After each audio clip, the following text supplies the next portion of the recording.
já se viam chegado junto à terra, que desejada já de tantos fora, que entre as correntes índicas se encerra e o Ganges que no seu terreno mora.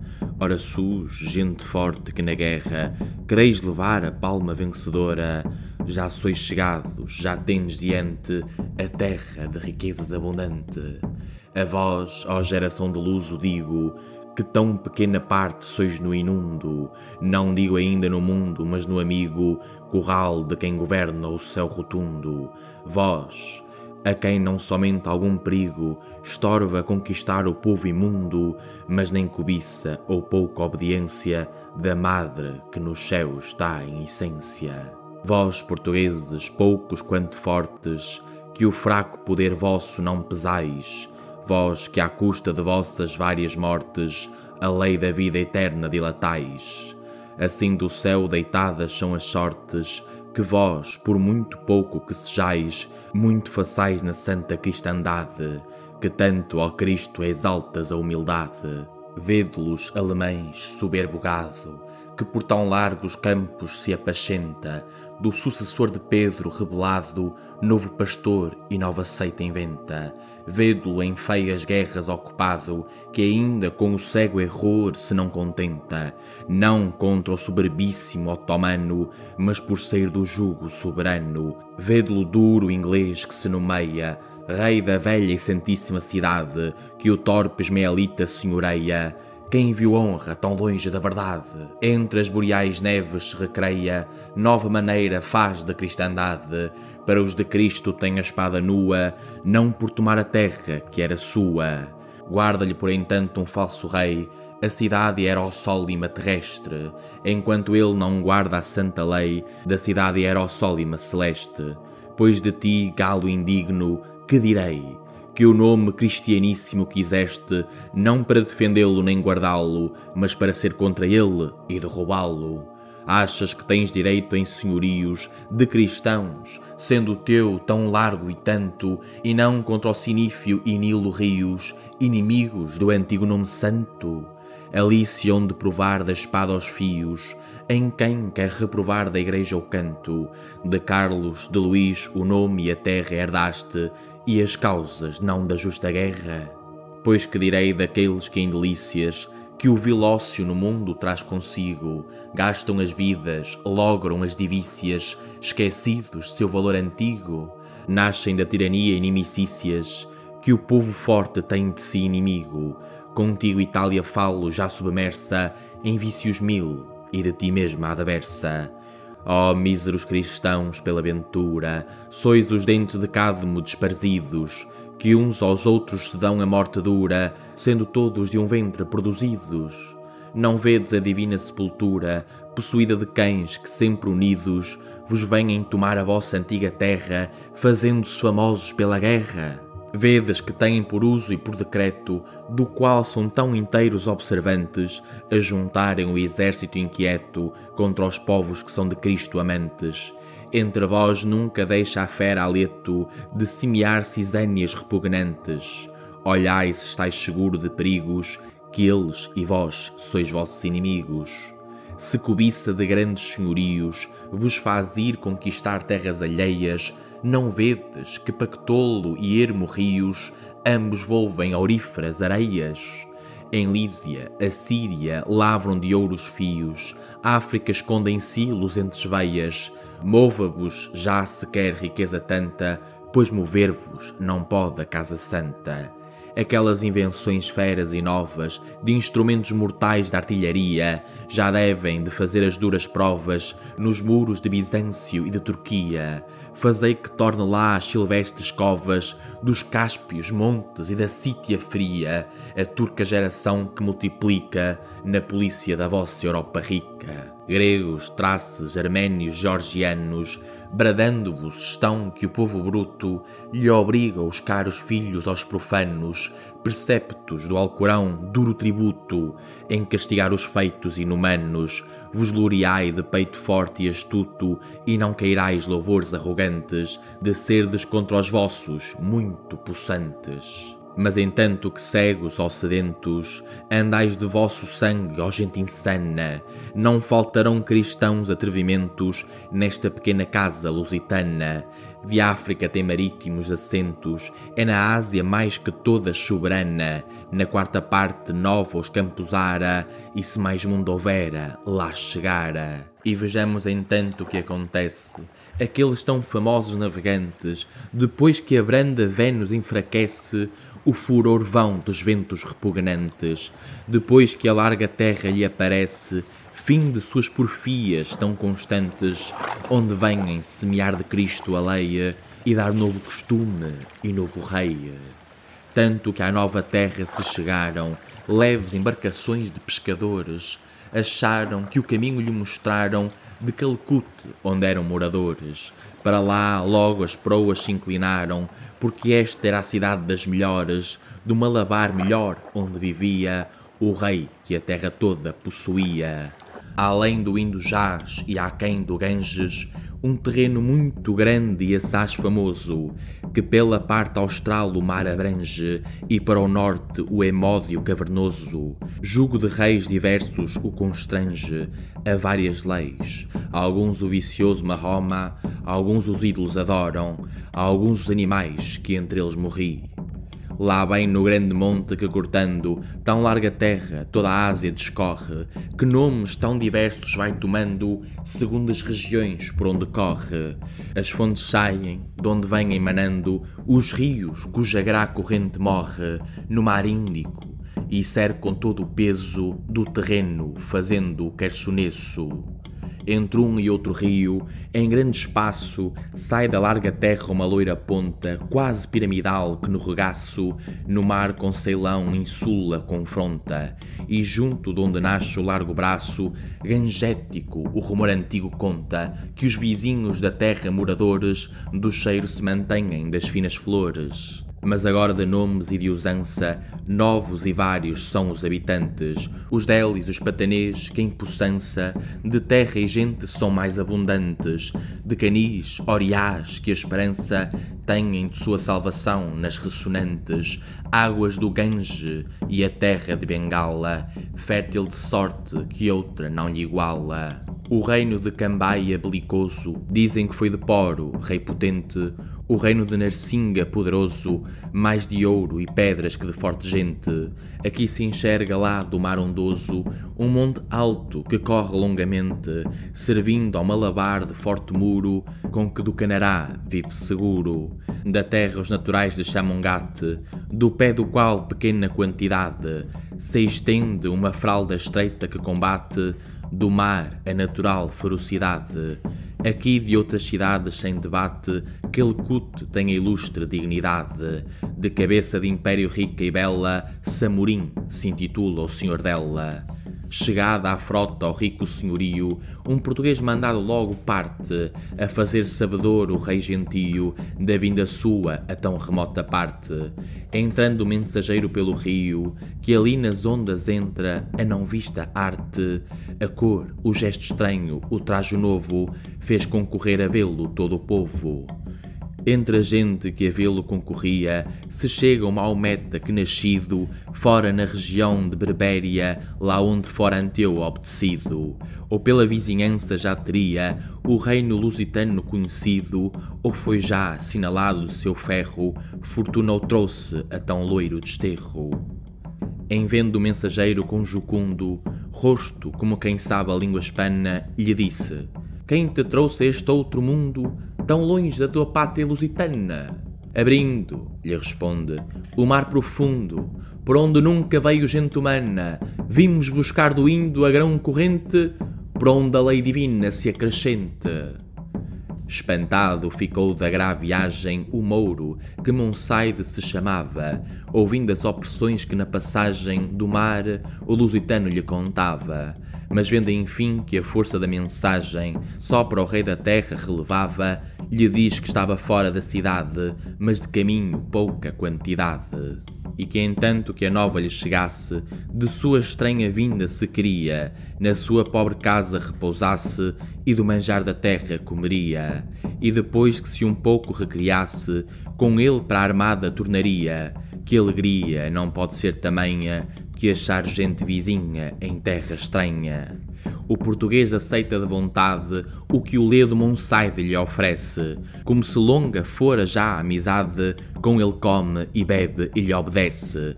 Ambos se tornam logo da cidade para a frota que o Mouro bem conhece. Sobem à capitania e toda a gente Monsaide recebeu benignamente. O capitão o abraça em Cabo Ledo, ouvindo clara a língua de Castela. Junto de si o assenta e pronto e quedo, pela terra pergunta e coisas dela. Qual se ajuntava em Ródope o arvoredo, só por ouvir o amante da donzela, e Eurídice, tocando a lira de ouro, tal a gente se ajunta a ouvir o Mouro. Ele começa: ó gente, que a natura vizinha fez de meu paterno ninho, que destino tão grande ou que ventura vos trouxe a cometerdes tal caminho? Não é sem causa não, oculta e escura, vir do longínquo Tejo ignoto Minho, por mares nunca de outro lenho arados, a reinos tão remotos e apartados. Deus por certo vos traz, porque pretende algum serviço seu por vós obrado, por isso só vos guia e vos defende dos inimigos do mar, do vento irado. Sabei que estáis na Índia, onde se estende diverso povo, rico e prosperado, de ouro luzente e fina pedraria, cheiro suave, ardente especiaria. Esta província cujo porto agora, tomado tendes, Malabar se chama, do culto antigo os ídolos adora, que cá por estas partes se derrama, de diversos reis é, mas de um só, noutro tempo, segundo a antiga fama. Saramá Primal foi derradeiro rei, que este reino teve unido e inteiro. Porém, como a esta terra tão viessem, de lá do seio arábico outras gentes, que o culto maomético trouxessem, no qual me instituíram meus parentes, sucedeu que pregando convertessem o perimal de sábios e eloquentes, fazem-lhe a lei tomar com fervor tanto, que pressupôs de nela morrer santo. Naus arma e nelas mete curioso, mercadoria que ofereça rica, para ir nelas a ser religioso, onde o profeta jaz que a lei publica. Antes que parta o reino poderoso, com os seus reparte, porque não lhe fica herdeiro próprio, faz os mais aceitos, ricos de pobres, livres de sujeitos. A um coxim e a outro cananor, a qual chalé, a qual a ilha da pimenta, a qual colão, a qual dá cranganor. E os mais, a quem o mais serve e contenta, um só moço, a quem tinha muito amor, depois que tudo deu se lhe apresenta. Para este Calcute somente fica, cidade já por trato nobre e rica. Esta lhe dá com o título excelente de imperador, que sobre os outros mande. Isto feito, se parte diligente, para onde em santa vida acabe e ande.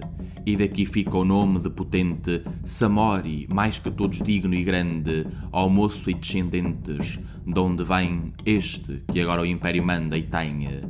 A lei da gente toda, rica e pobre, de fábulas composta, se imagina, andam nus e somente um pano cobre as partes que a cobrir natura ensina. Dois modos há de gente, porque a nobre, na ir chamado chão e a menos digna, Poliás tem por nome a quem obriga, a lei não misturar a casta antiga. Porque os que usaram sempre o mesmo ofício, de outro não podem receber consorte, nem os filhos terão outro exercício, senão o de seus passados, até morte. Para os naíres é certo o grande vício destes serem tocados, de tal sorte que quando algum se toca porventura, com cerimónias mil se a limpa e apura. Desta sorte o judaico povo antigo não tocava na gente de Samária, mais estranhezas ainda das que digo, nesta terra vereis de usança vária. Os naíres sós são dados ao perigo, das armas sós defendem da contrária, banda o seu rei, trazendo sempre usada, na esquerda a adarga e na direita a espada. Brahmanes são os seus religiosos, nome antigo e de grande preeminência, observam os preceitos tão famosos de um que primeiro pôs nome à ciência. Não matam coisa viva e temerosos, das carnes têm grandíssima abstinência, somente no venéreo ajuntamento têm mais licença e menos regimento. gerais são as mulheres, mas somente para os da geração de seus maridos. Ditosa condição, ditosa gente, que não são de ciúmes ofendidos. Estes e outros costumes, variamente, são pelos malabares admitidos. A terra é grossa em trato em tudo aquilo que as ondas podem dar da China ao Nilo. Assim contava o Mouro, mas vagando, andava a fama já pela cidade da vinda desta gente estranha, quando o rei saber mandava da verdade. Já vinham pelas ruas caminhando, rodeados de todo o sexo e idade, os principais que o rei buscar mandara, o capitão da armada que chegara. Mas ele, que do rei já tem licença para desembarcar acompanhado dos nobres portugueses sem detença, parte de ricos panos adornado, das cores a formosa diferença, a vista alegra ao povo alvoraçado, o remo compassado fere frio, agora ao mar, depois o fresco rio. Na praia um regedor do reino estava, que na sua língua catual se chama, rodeado de naíres que esperava, com desusada festa o nobre gama. Já na terra, nos braços o levava, e num portátil leito uma rica cama lhe oferece, em que vá, costume usado, que nos ombros dos homens é levado. Desta arte o malabar, desta arte o luso, caminham, lá para onde o rei o espera. Os outros portugueses vão ao uso, que infantaria segue, esquadra fera. O povo que concorre vai confuso, de ver a gente estranha e bem quisera perguntar. Mas no tempo já passado, na torre de Babel lhe foi vedado. O gama e o cantual iam falando nas coisas que lhe o tempo oferecia. Monsaide entre eles vai interpretando as palavras que de ambos entendia. Assim pela cidade caminhando, onde uma rica fábrica se erguia, de um sumptuoso templo já chegavam, pelas portas do qual juntos entravam. Ali estão das deidades as figuras, esculpidas em pau e em pedra fria, vários de gestos, vários de pinturas, a segundo demónio lhe fingia. Vêm-se as abomináveis esculturas, qual a quimera em membros se varia. Os cristãos olhos, a ver Deus usados, em forma humana estão maravilhados. Um na cabeça, cornos esculpidos, qual Júpiter Amon em Líbia estava. Outro num corpo rostos tinha unidos, bem como o antigo Jano se pintava. Outro com muitos braços divididos, Abriareu parece que imitava. Outro fronte canina tem de fora, qual Anubis menfítico se adora. Aqui feita do bárbaro gentio, a supersticiosa adoração, direitos vão, sem outro algum desvio, para onde estava o rei do povo vão. Engrossando-se vai da gente do fio, com os que vêm ver o estranho capitão. Estão pelos telhados e janelas, velhos e moços, donas e donzelas. Já chegaram perto, e não com passos lentos, dos jardins odoríferos formosos, que em si escondem os régios aposentos, altos de torres não, mas sumptuosos. Edificam-se os nobres seus assentos, por entre os arvoredos deleitosos. Assim vivem os reis daquela gente, no campo e na cidade juntamente. Pelos portais da cerca a sutileza se enxerga da Dália faculdade, em figuras mostrando por nobreza da Índia a mais remota antiguidade. Afiguradas vão com tal viveza as histórias daquela antiga idade, que quem delas tiver notícia inteira, pela sombra conhece a verdadeira.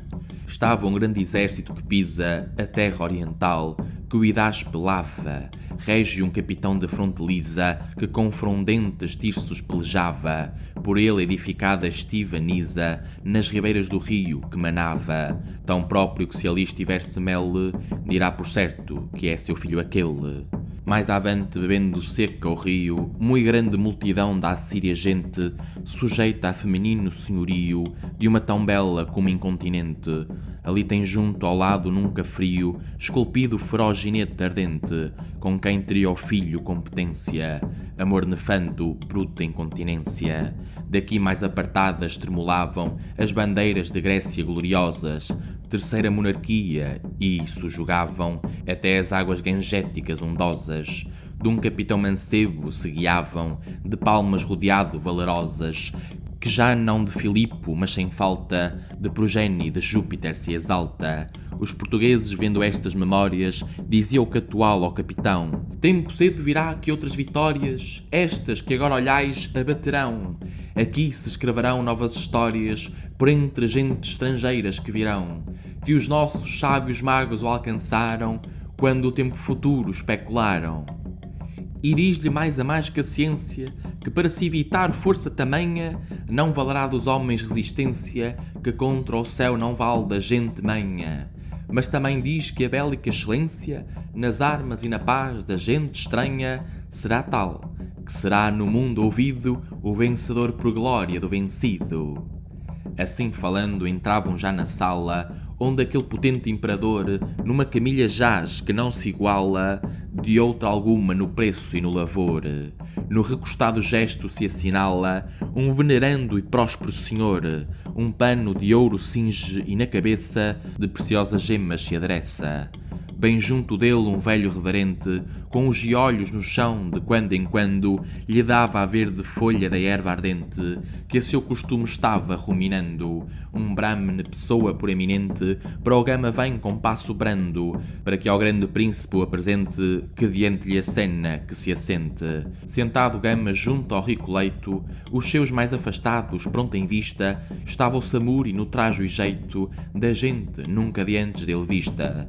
Lançando a grave voz do sábio peito, que grande autoridade logo aquista, na opinião do rei, do povo todo, o capitão lhe fala deste modo. Um grande rei, de lá das partes onde o céu volúvel com perpétua roda, da terra a luz solar com a terra esconde, tingindo a que deixou de escura noda, ouvindo do rumor que lá responde o eco, como em ti da Índia toda o principado está e a majestade, vínculo quer contigo de amizade.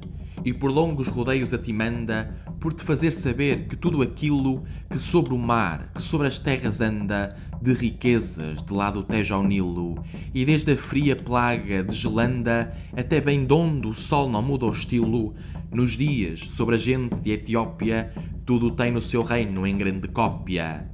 E se queres compactos e alianças, de paz e de amizade sacra e nua, comércio consentidas abastanças, das fazendas da terra sua e tua, porque cresçam as rendas e abastanças, por quem a gente mais trabalha e sua, de vossos reinos será certamente de ti proveito, o dele glória ingente. E sendo assim, que o nó desta amizade entre vós firmemente permaneça, estará pronto a toda a adversidade que por guerra a teu reino se ofereça, com gente, armas e naus de qualidade, que por irmão te tenha e te conheça, e da vontade em ti sobre isto posta, me des a mim certíssima resposta. Tal embaixada dava o capitão, a quem o rei gentio respondia, que em ver embaixadores da nação, tão remota, grande glória recebia. Mas neste caso a última atenção, com os de seu conselho tomaria, informando certo de quem era o rei e a gente e terra que dissera. E quem tanto podia do trabalho, passado ir repousar e em tempo breve, daria a seu despacho um justo talho, com que a seu rei resposta alegre leva. Já nisto punha à noite usado atalho, as humanas canseiras, porque serve de doce sono os membros trabalhados, os olhos ocupando ao ócio dados. Agasalhados foram juntamente o gama e portugueses no aposento do nobre regedor da índica gente, com festas e geral contentamento. O catual, no cargo diligente de seu rei, tinha já por regimento saber da gente estranha de onde vinha, que costumes, que lei, que terra tinha. Tanto que os ígneos carros do formoso mancebo Délio viu que a luz renova, manda chamar Monsaide, desejoso de poder se informar da gente nova. Já lhe pergunta pronto e curioso se tem notícia inteira e certa prova dos estranhos quem são, que ouvido tinha que é gente de sua pátria muito vizinha, que particularmente ali lhe desse informação muito larga, pois faria nisso serviço ao rei, porque soubesse o que neste negócio se faria. Monsaide torna: posto que eu quisesse dizer-te disto mais, não saberia. Somente sei que é gente lá de Espanha, onde o meu ninho e o sol no mar se banha. Tenham a lei de um profeta que gerado foi sem fazer na carne detrimento da mãe, tal que por bafo está aprovado do Deus, que tem do mundo o regimento. O que entre meus amigos é vulgado, deles é que o valor sanguinolento das armas no seu braço resplandece, o que em nossos passados se parece. Porque eles, com virtude sobre-humana, os deitaram dos campos abundosos do rico Tejo e fresco Guadiana, com feitos memoráveis e famosos, e não contentes ainda, e na africana parte, cortando os mares porcelosos, nos não querem deixar viver seguros, tomando-nos cidades e altos muros.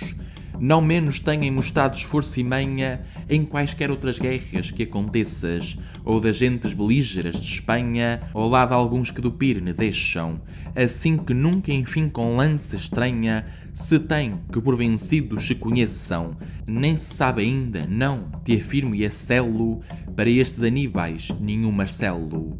E se esta informação não for inteira, tanto quanto convém deles pretende, informar-te que é gente verdadeira a quem mais falsidade enoja e ofende.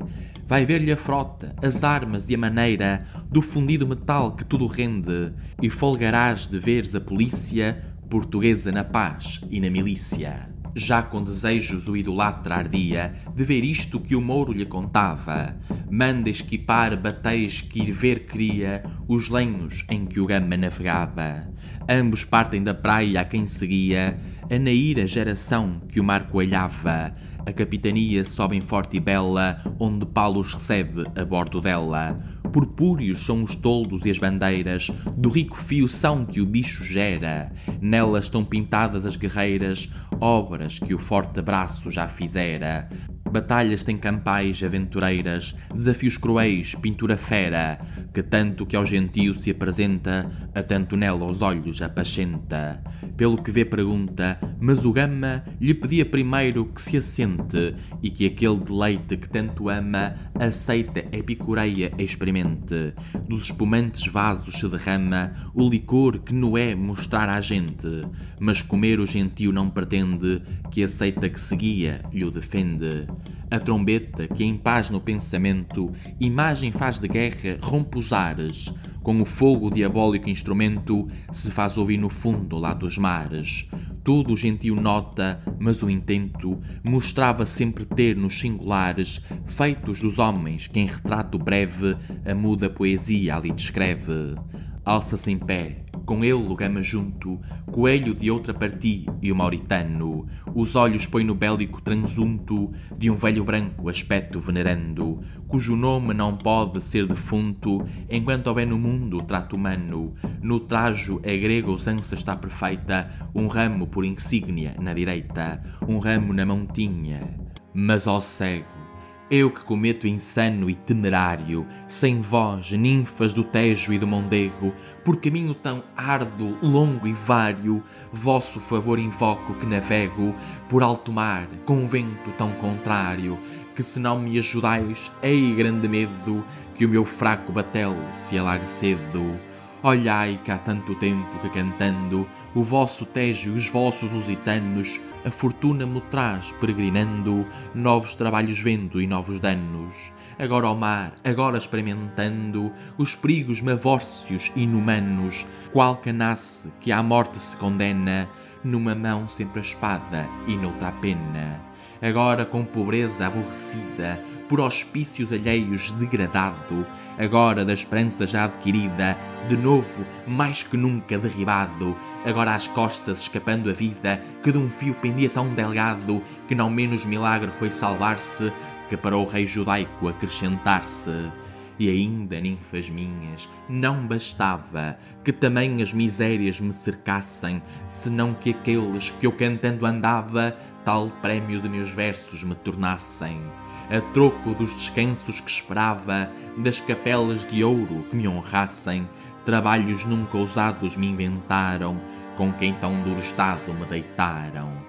Vede, ninfas, que engenhos de senhores o vosso Tejo cria valerosos, que assim sabem prezar com tais favores a quem os faz cantando gloriosos, que exemplos a futuros escritores, para espertar engenhos curiosos, para porem as coisas em memória que merecerem ter eterna glória. Pois logo em tantos males é forçado que só vosso favor me não faleça, principalmente aqui que sou chegado, onde feitos diversos engrandeça. Dai-me vós sós, que eu tenho já jurado, que não o empregue em quem o não mereça, nem por lisonja louve algum subido, sob pena de não ser agradecido. Nem creiais, ninfas, não, que a fama desce a quem ao bem comum e do seu rei antepuser seu próprio interesse, inimigo da divina e humana lei. Nenhum ambicioso que quisesse subir a grandes cargos cantarei, só por poder com torpes exercícios usar mais largamente de seus vícios. Nenhum que use de seu poder bastante para servir a seu desejo feio, e que por comprazer ao vulgo errante se mudem mais figuras que proteio. Nem camenas, também cuideis que canto, quem com hábito honesto e grave veio, por contentar ao rei no ofício novo, a despir e roubar o pobre povo. Nem quem acha que é justo e que é direito guardar-se a lei do rei severamente, e não acha que é justo e bom respeito que se paga o suor da servil gente. Nem quem sempre com pouco é esperto o peito, razões aprende e cuida que é prudente, para taxar com mão rapace e escassa os trabalhos alheios que não passa. Aqueles sós, direi, que aventuraram, por seu Deus, por seu rei, a amada vida, onde perdendo-a em fama a dilataram, tão bem de suas obras merecida. Apolo e as musas que me acompanharam me dobrarão a fúria concedida, enquanto eu tomo alento descansado por tornar ao trabalho mais folgado.